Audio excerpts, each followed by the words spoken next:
Hello. So, not that long ago, I would say probably maybe 3 weeks ago, I came across a game. Can't remember what channel was it that was explaining about it, but I'm very sorry. I'll point it. I will point it on the description, or I'll put it on the screen now. Let's see if I remember what channel was it in particular, but it was talking about this one game. That it was a skirmish game, but you did not buy the models, but you make them on the go, and you made them with Play-Doh. And I was thinking, oh man, this is so cool. And when I started looking at the artwork, I thought, this is mind blowing. I haven't seen artwork this popping since. There are some games that have some similar artwork, but one of the ones that come to my mind right now is Dungeon Degenerates. And another one is Epic Spell Wars of the Battle Wizards. Or either you get the card game or the building one, but the artwork is very similar, very, very wacky. Mind you, some of these people have worked in the comic book versions of Adventure Time as well, so you will be used to this very bizarre fantasy worlds with, like you sometimes just get drawn to the artwork itself and then you just get lost. So I got so fascinated and I was like, oh, I need to have this. But lo and behold, you can't really buy it in the UK. So I went, yeah, I get some Kickstarters every now and then, and I'm used to dealing with this kind of thing of waiting. But this one was very much worthwhile because it's so unique and it's so authentic. It has so much heart. So I went, okay, screw it, I'm gonna get it. The only one complaint I will have is that at getting it at the UK, I had to pay 68 quid on shipping plus another 60, surprise, from customs. So you are coughing up $128 only to get the game home. And that's not even thinking about the pledge. And of course, the way I am, I have to get the pledge that gave me the most for my buck. So I got the bigger one. So because otherwise I get FOMO, right? Hopefully this game gets popular enough so there is enough market around here in the UK so we do get it in retail. Games like, for example, Dungeon Degenerates, normally you get it by Kickstarters. I have seen it in Forbidden Planet. I have seen in some point they had a few there in the shelves. If I managed to see one, that game should have sold better. I should not have been able to see anything, if you know what I mean. But okay, so without any further ado, let's get to the unboxing. So this is, I'm going to be showing on the screen how this looks when you get it from the box. So let me get my desk in view. See, this time I have put very kindly I have put a blanket in place so you don't get to stare at my crotch. I know that some people would not really appreciate that. Let me get, okay, so this is how it looks. This is what I mean by the artwork. Come on, like, I forget that the camera is upside down. So this is the game. Let's see it focus. Oh, come on, look how metal this is, right? All that battle, all that start happening, all this stuff. So the way it works is that you create basically Play-Doh skirmish bands, and the points, as you would call it, look at that. I don't know why my camera does that with light, with reflections. Yeah, see? So you get the molds, and then you get the Play-Doh. Play-Doh comes in containers that will limit the amount of Play-Doh you do get. So instead of calculating points, you just make as many figures as you can with the quantities that you have. So let's say that you have one faction and then you can make one big monster, two big monsters, three big monsters, whatever. and less of the little ones, or more of the little ones, only the little ones, or only the big ones. You know, it's entirely up to you, as long as you don't run out of Play-Doh. Some people online have said that maybe you are not so much in trouble at balancing or unbalancing the game if you add more Play-Doh. They said you make as many as you like and the game doesn't really get that unbalanced. I don't know. I haven't played it yet, so I don't want to judge.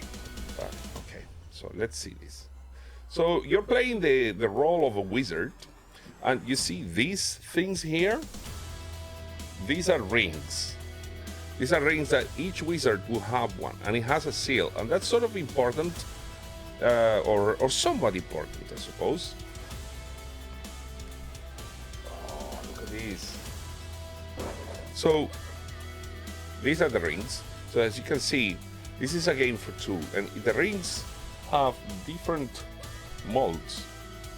So what you do is when you defeat a monster, you crash it with the ring and it becomes a part of the terrain. It becomes like a pile of like magical dust, so to speak, or something like that.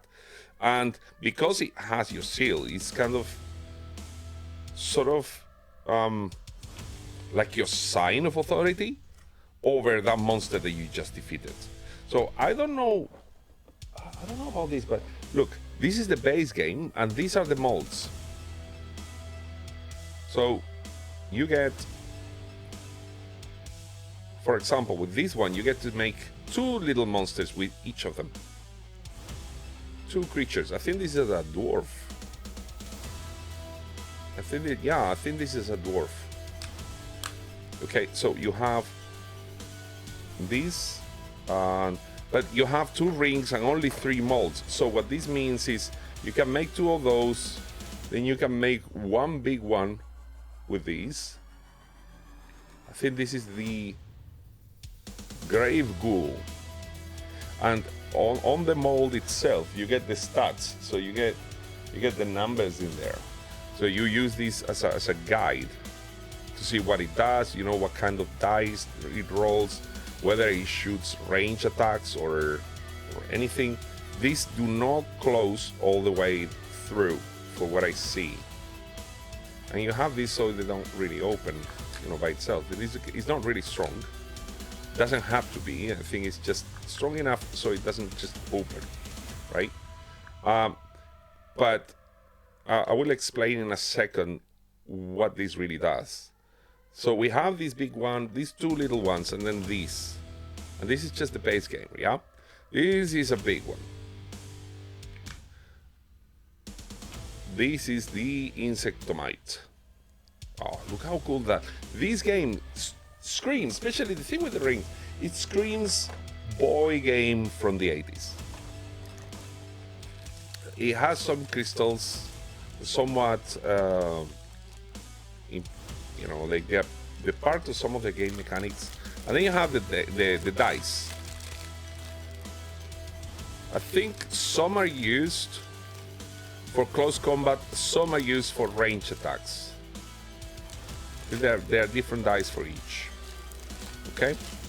I'm not going to open this, but I'm going to show you what is it. Which one should I use? Should I use the green one? Yeah, I'm going to use the green one. Okay, so we have this Play-Doh. This is regular Play-Doh of a particular color. I would say that you can use something even more, I would say a little bit more fluorescent, if you like. So let's say that you grab these and then you,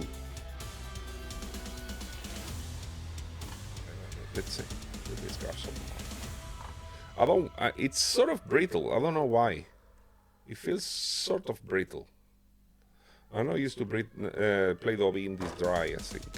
This might have been in storage for a while, but you see, it's kind of falling apart somewhat. I think you need to mix it. Yeah, I think it's a matter of just mixing it well. You have to be careful with this because otherwise you're going to end up with Play-Doh everywhere.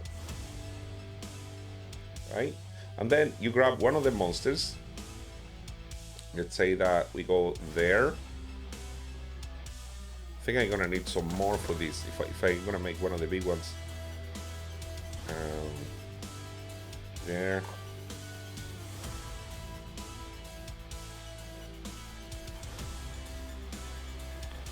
And by putting it on the mold, see, we put it on the mold. You don't have to worry too much about how much you cover. You know, just that the necessary bits do get covered. And then just press. So until you feel that locking happening, so you more or less know that the monster is already being cast. So you see, ta-da! You got the monster. You remove it from the mold, and you get all the leftovers.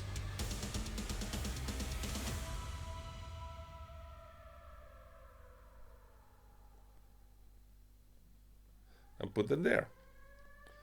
And now you have your creature.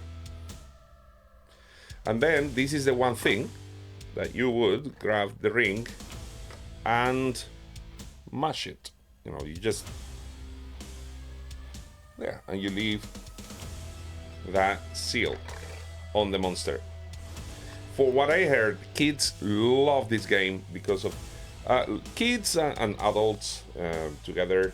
You know, they all love the game because of how so it's very satisfactory to just get the monsters of your enemy, just smash. Imagine you could do that in Warhammer 40k.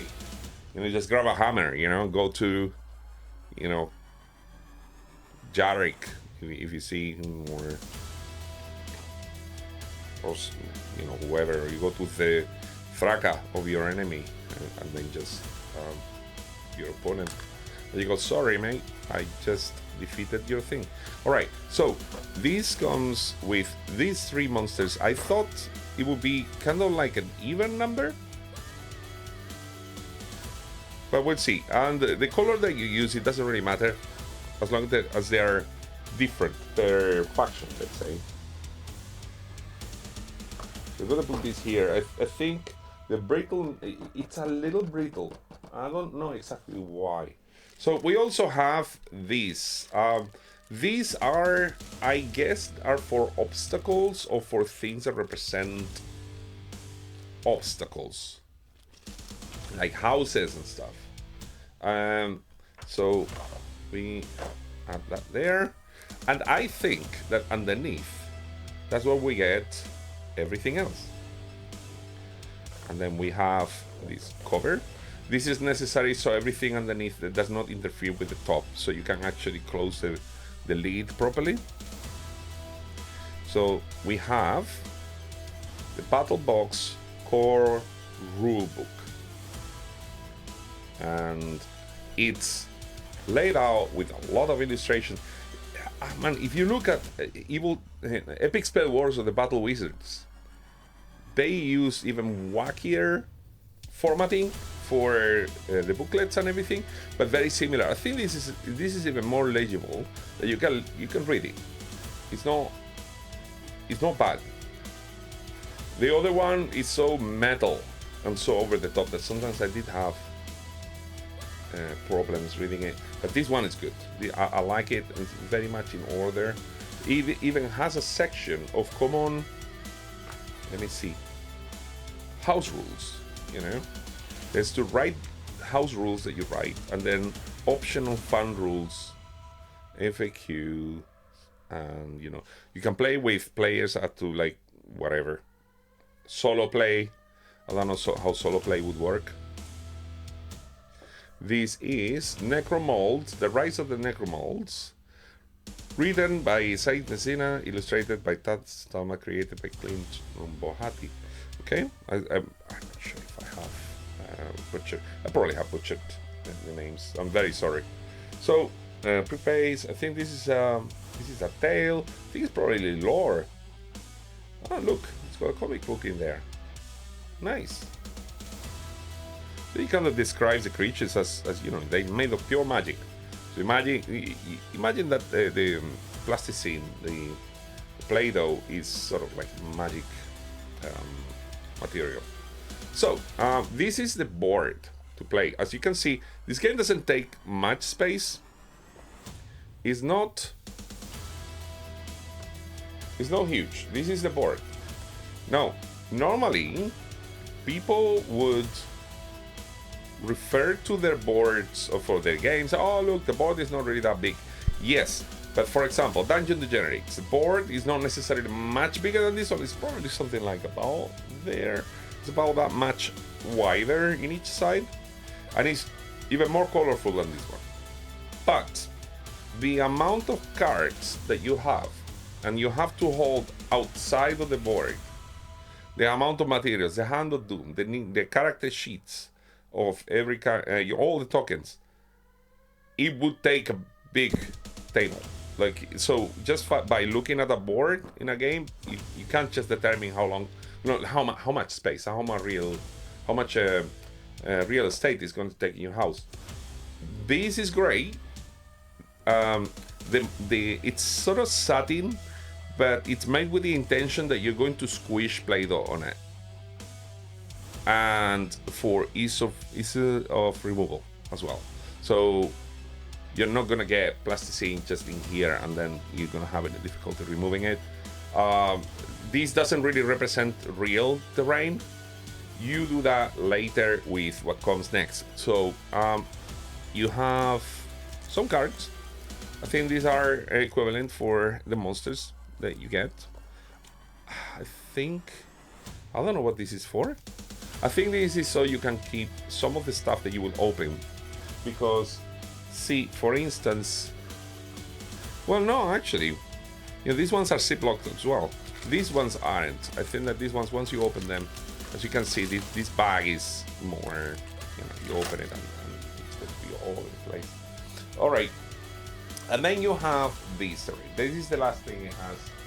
So these are walls.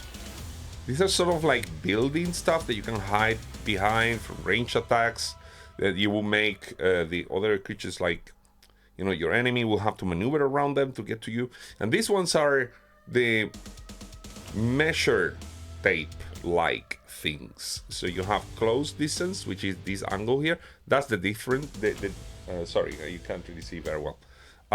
So this angle here is close, that's far, and that's medium.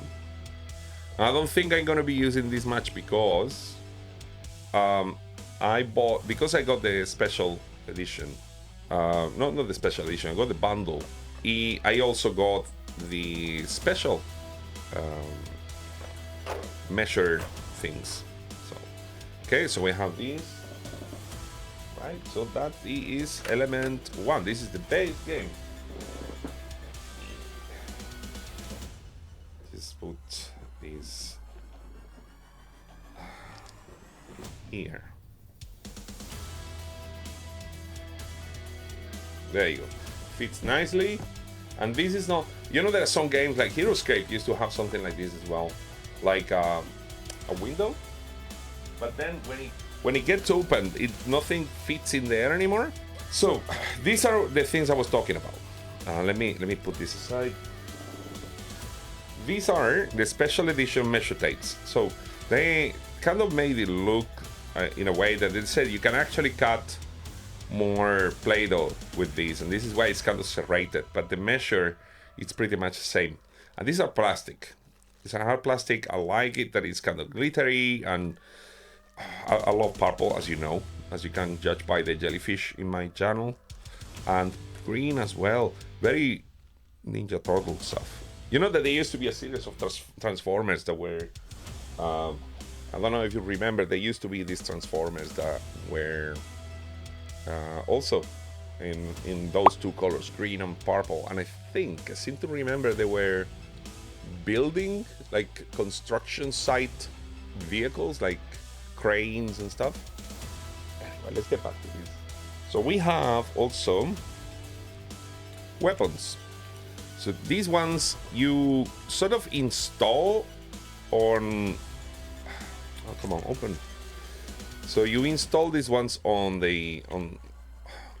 your creatures. So this one, for example, is like kind of like a sword. So sometimes they could get to a location and then they grab it and then they can use it. So you stick these on the character because they are made of Play-Doh. So just stick them there, and now that monster is carrying the sword. Same with this. You know, this is kind of like I don't know if it's a mask. This is a shield. I think I saw before a hat. Yeah, I think this one. This is kind of like a witch hat with a little, you know, face and arms. I don't know if you can see it there. Yeah. Yeah, lots of stuff. This one has a bomb. Look how cute is that? A bomb. Right. So let's get these ones in place. I'm not gonna go through all of it or look for the cards because otherwise the video is going to last for like an hour. Well, it's going to last sort of longish. No, I don't think it's gonna last as long as the one I did for Heroes of Might and Magic. Yeah. So we have 2 more rings. These are kind of special edition sort of rings. They are different colors, so we can have now, in theory, 4 players. Now, I don't know the restriction about points or the quantity of Play-Doh depends on how many, you know, how much Play-Doh you will get. So I think it will be handy to have more of those little cubes, unless they are standard, and I don't know. We get a pin as well. I think this may glow in the dark. I'm not sure. Can it? Yes, it does. You see that? It does glow in the dark. I love it. Look at that. So we have Battle Box, a 4-player upgrade. I'm not entirely sure what this contains. So it does have some more tokens, some more dice, 4 turn order cards. Okay, that's handy. These are standards, more weapons, call to arms, 4-player upgrade. So these 2 work together. These 2 are the upgrades for 4 players. I can't wait to play these with my friends, mate. There you go. So, call to arms, 4-player upgrade, 4 tokens, and these are also have the cards. Let's open them though. Just take a look.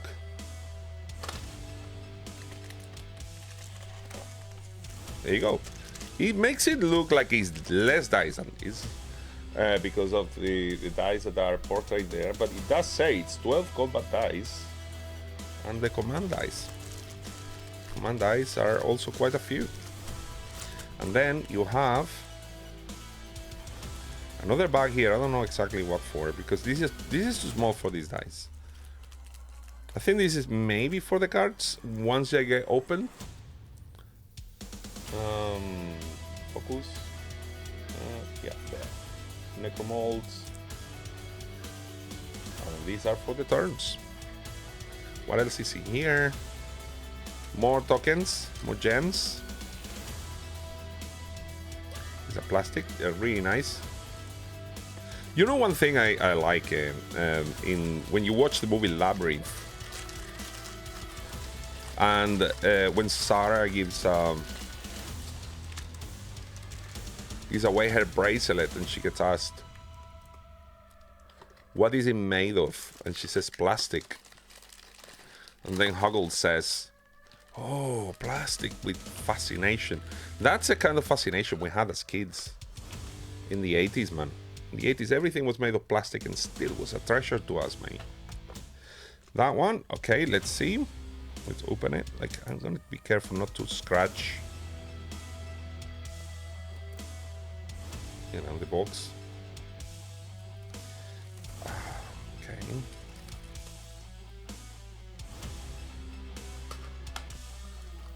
Right. So these are maybe some more turn markers. I haven't seen these ones in the main box. Oh, more weapons, and it's a standard as well. Look at that. 2 standards.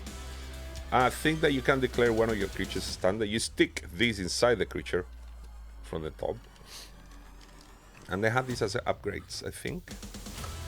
This is a new mechanic, I think. Or these are some special command dice, maybe? I heard what these do. Nice. And these icons are similar to the ones on the D8. The D8s, are they D8s? I think that they are D10s. But yeah, let's put these ones away. Now I'm going to skip the individual additional monsters for now. And we're going to go directly into the expansion. This expansion of Monster Battles, it's a special edition thing, I think it was. Because you could get the bundle with a lot of stuff, or you could get the special edition for like extra, I think it was extra $30. I don't know exactly why it was special, but I got it anyway, just to check. See what I do for you guys. I'm not sponsored. They didn't send me these. I bought it myself. Because, you know, I have to have stuff. Ooh. Hope it's not just the sleeve. See, I buy things without reading. So, there it is. Look at that. I have a feeling this artwork is slightly different. Is it? Look, I'm an illustrator myself. And sometimes when I'm doing stuff, sometimes my style varies a little bit. It might be the same guy, maybe not, but I do notice something different. I think there is more dots in there. It's more dotty on the texture of these ones than the other, I think. All right. Let's get the sleeve out. NecroMolds. Call to Arms expansion set. Okay. So we have same dice, mystery dice that we saw before that I don't know what they're for. Got them here. We got the weapons, and I think the weapons are crucial. And the standard, crucial for the expansion. So I think the other one, the additional ones we got, and that as well, yeah?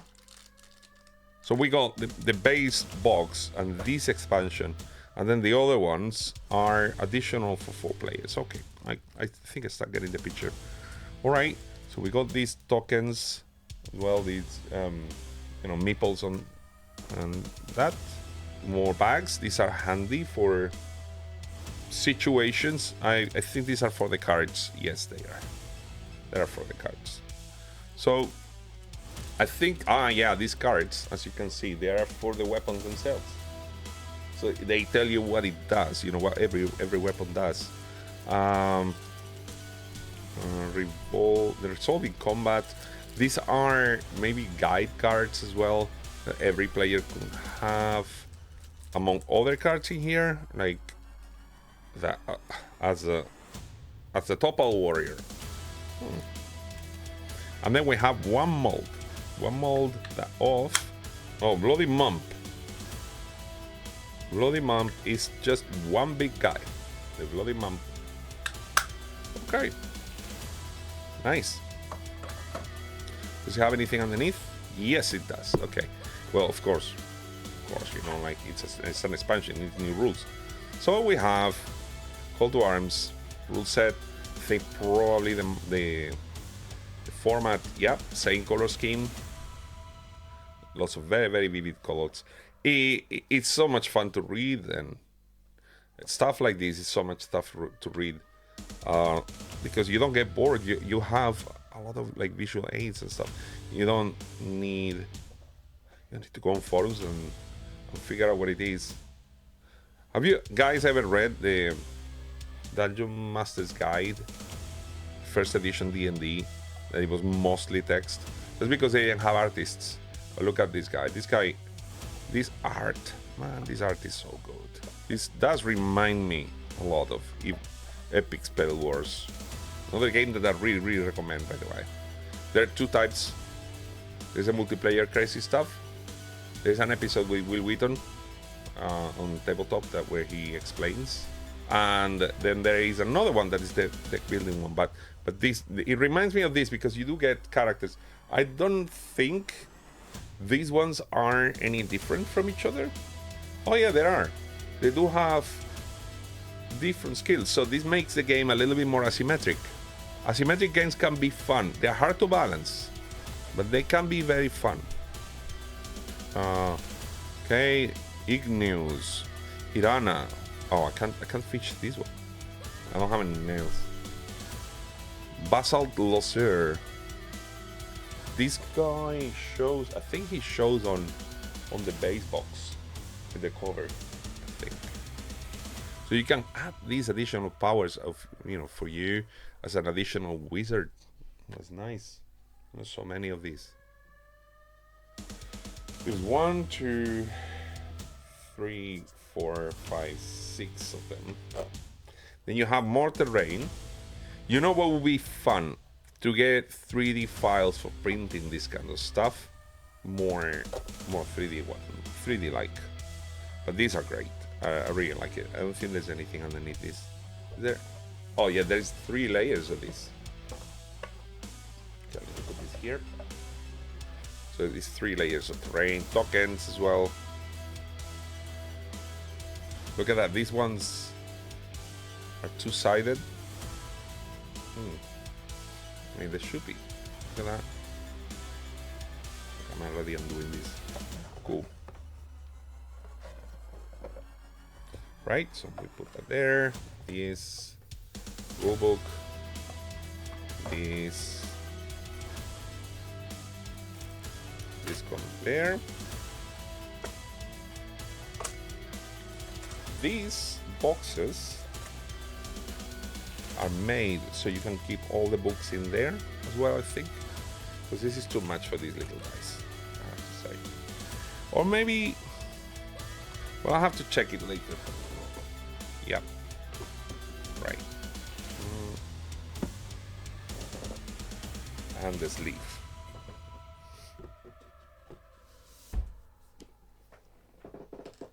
There. Now we're going to start looking at monsters. Just monsters. Okay. Lethydra and Veggitoad. Veggitoad was very close to being called Veggitoad. Sorry. There you go. Yeah, and so there you go. Focus. There you go. Look at that. Look at these boxes. So they are not really that big, but considering that the molds themselves are a particular size, the boxes need to be a little bit chunky. It's if you are the kind of person like, oh, there you go. So you get your own pot of clay. Yeah, see. So you have the cards. So considering if you're like me and have many games, and sometimes you get expansions and you just don't want to keep lots of boxes around. Sometimes you put all of them in one. Some games get prepared, they come prepared. Excuse me. They come prepared for this kind of thing. They're like, oh yeah, this box has space, so you can keep maybe a whole bunch of these books. But to be frank, I would be heartbroken throwing these boxes away. Just look at that. Look at this artwork, man. Like, it's just gorgeous. Gorgeous. Like, I could see these in this stuff being sold in a toy aisle on, let's say, well, I would imagine that in the US would be Target. Here used to be Woolworths used to be, but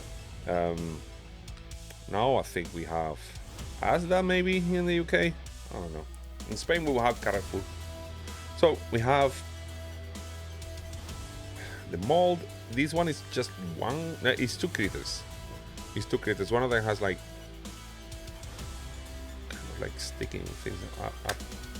And I guess this one is a big one. Yeah. Nice. So it is. This one is called a Lethydra, and these are a Veggitoad. No, Veggitoad. Oh, Veggitoad, no Veggitard.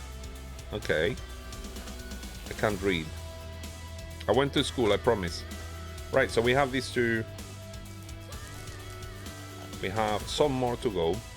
So, okay, I learned the trick now. So you put these ones first, and these.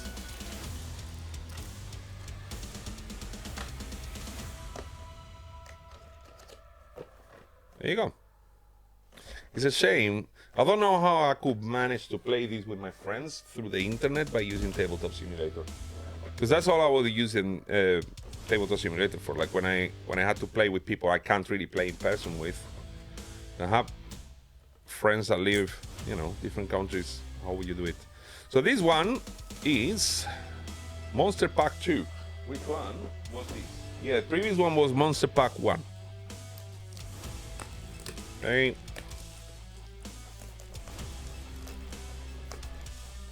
That feels so wrong. Okay, there you go. This one is Batadactyl Mongeragon. I like the name Monger because it means a lot in Spanish. It means like you're an idiot. You're basically a moron.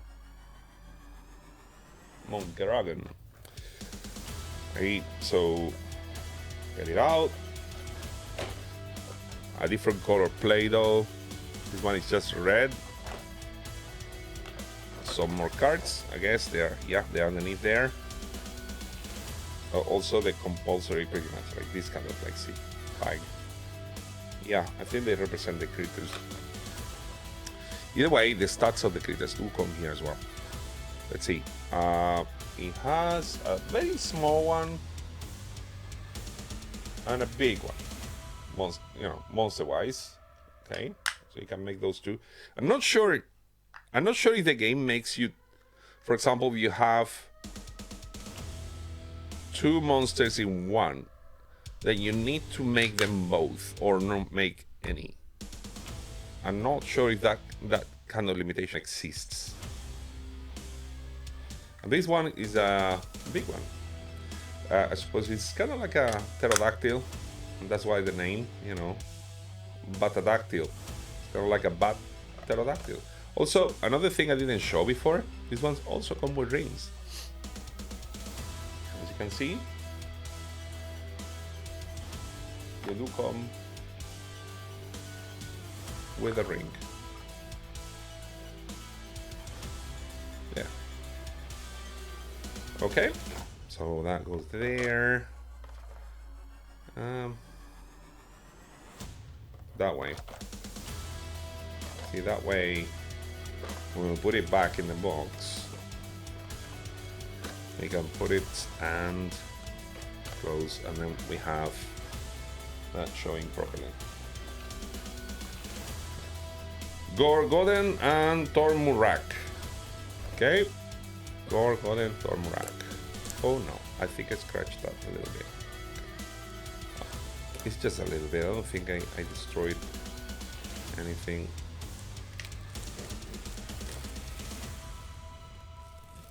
All right.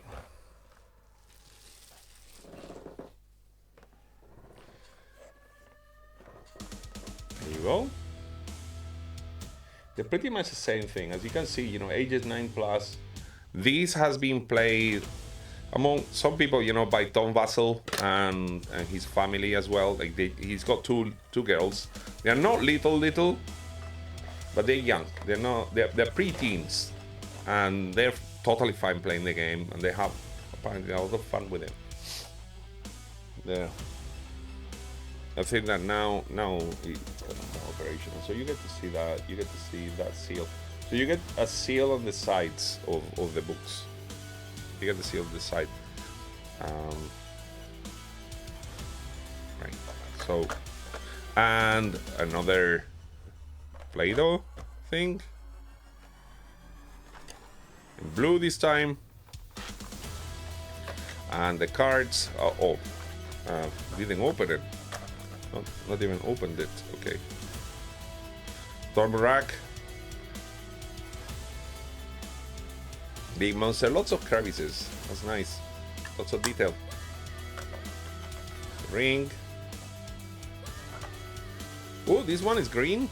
Nice. Nice, nice. Does it glow in the dark? It does. You know, glow in the dark stuff. So anything glow in the dark is always better. Okay, there is your monster. I don't even know what it looks like. Let me see. Oh, it's an absolute mess, mate. I think it's a creature riding on another creature. Yep. It's a tiny thing riding on something. Okay, so now we can put it away.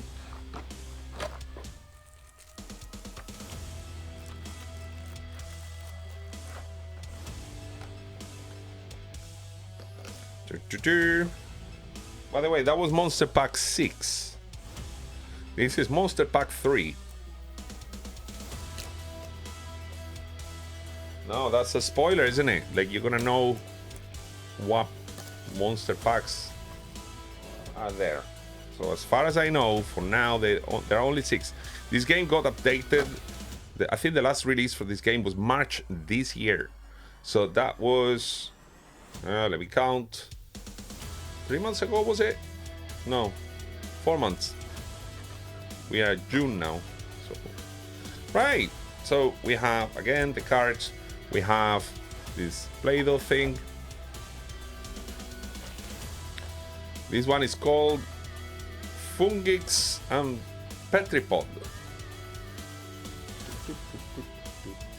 And this ring, I think it's green. Okay, so we have Petripod here. Nice. I think it probably has like petrification powers or something. Who knows? Oh, it's gonna turn you into a Play-Doh thing. Okay, and then we have Fungix. Fungix is another big one. So I suppose this faction only has big things. That's what she said, right? So we can put that there. And the ring, really, really nice ring. This is also kind of orange, I suppose. Maybe the colors are starting to repeat. I'm pretty sure that this orange color is a little different than the other one. Number 4. That's it.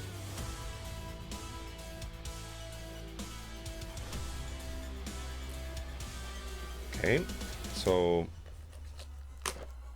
Ooh, look at that creature.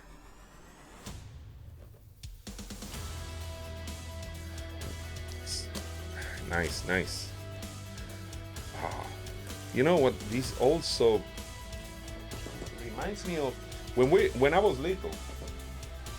One of the things that could happen sometime in the year, I can't remember if there was a decision that would have been a marketing decision or something. In some point of the year, some dude would appear outside the school, some stranger, with a bag, and he would be giving away for free albums and stickers.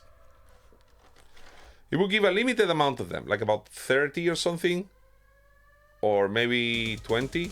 And then some kids would be really, really passionate about them, and they would be like the cool kids because they managed to get one out of the dude, and some of the stickers. And then the collections will be available in kiosks nearby, and people will complete their collections that way. And there was one album that I completed. It was an album called Monsters. In Spain, was massive. There is even a Facebook group about that one. Anyway, same thing. It had a section about aliens that was very similar to the designs that you get to see here as well. They were all made up. Some of them were inspired by movies and stuff, but they were all really cool. Okay, so let's look at this. So we have the cards in here. Play-Doh color pink. I was going to suggest that they should have been some pink, because the other one is purple, isn't it? Look at that. But this is pinkish, I like it. And it's a good shade of pink, it's not too bright. And this is Sigurath. Sigurath looks a little bit like an hourglass. I would suggest, I mean, I'm about to suspect that this creature can turn upside down. Maybe. Because he has 2 bases. Look at that. Right? So Sigurath, ring, another green one. And then the other one is Ankropora. Ankropora, it's very wacky. I like it. It's got like arms just going, sticking up and down. Yeah, see? That's the creature. That's the creature there. Woo! Okay.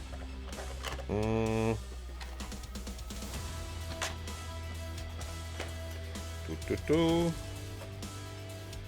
we go. One. Last but not least,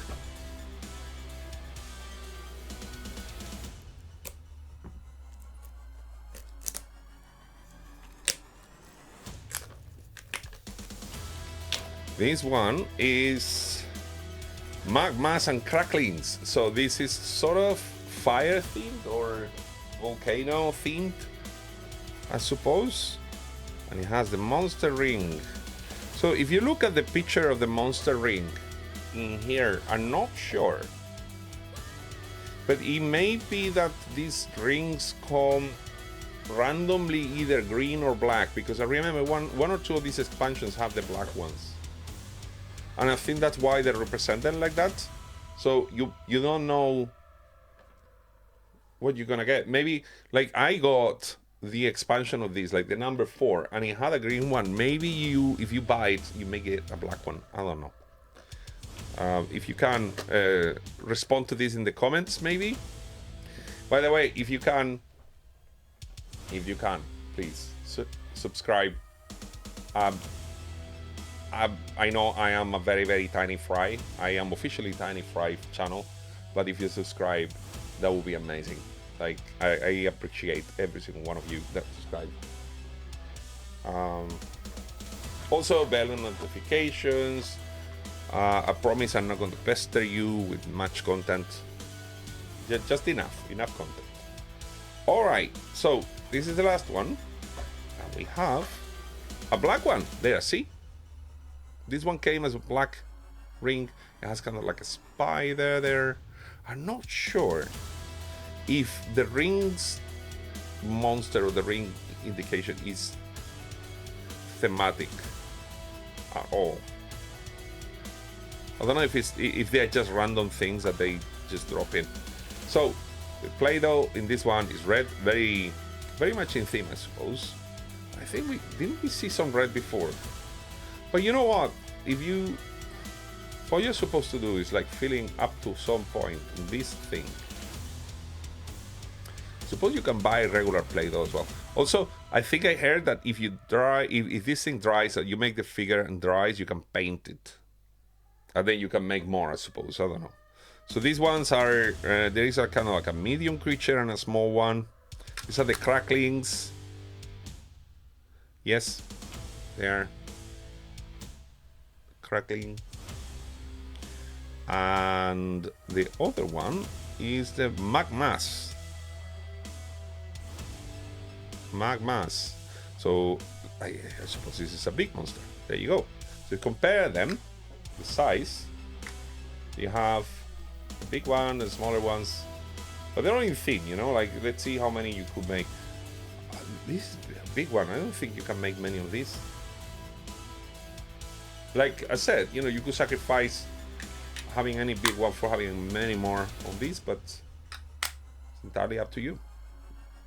Okay, so Kracklings go here, and then Magmass comes there. Okay, so that's it. So why is it that I loved it so much? You know, I found it so compelling because it does hanker a lot at what 80s toys were like. Every year, it's a tradition for me to look at toy commercials.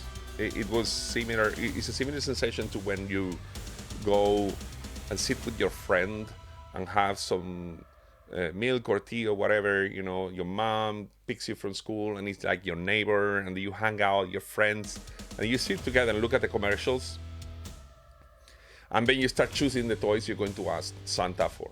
You know, in Spain we have something different, but whatever. And oh yeah, that's for me. One of the bigger toy jokes was like, you see a doll, and then you tell your friend, that's for you, because that will really wind them up. I digress. This is very similar to what I used to see in the 80s, beginning of the 90s as well.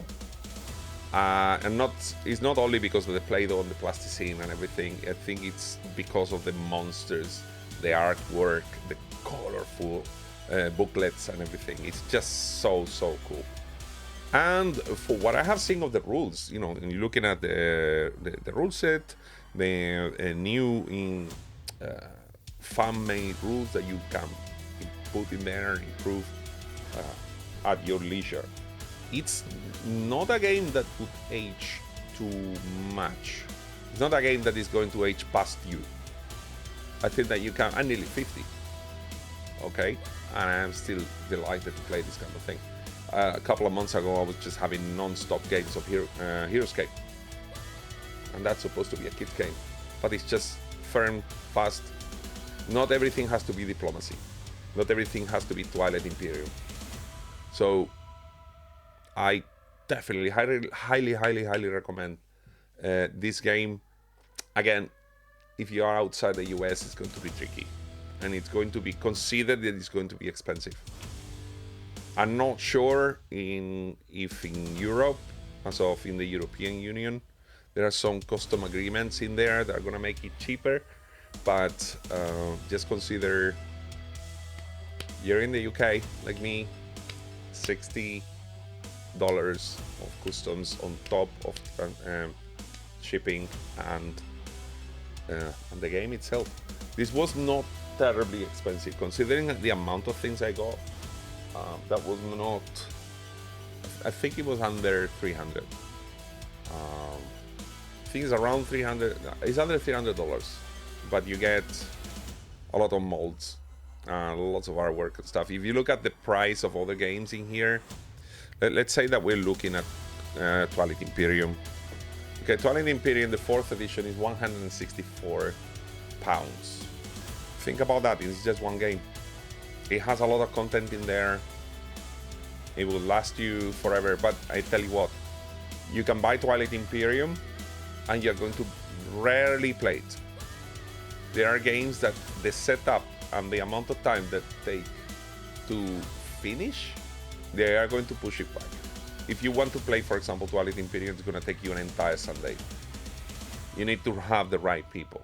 This is a game that people can get mad at as well, only because of the length as well, and the diplomacy and all that.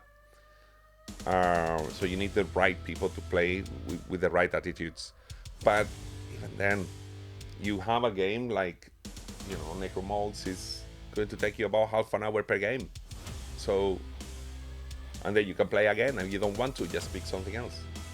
But you played it, you used it, you did take advantage of having that game in your collection.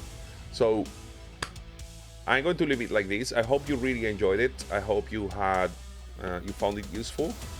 Please leave me any comments, that any likes, comments, dislikes. Just be honest in there. And yeah, thank you very much. I'll see you soon. Bye.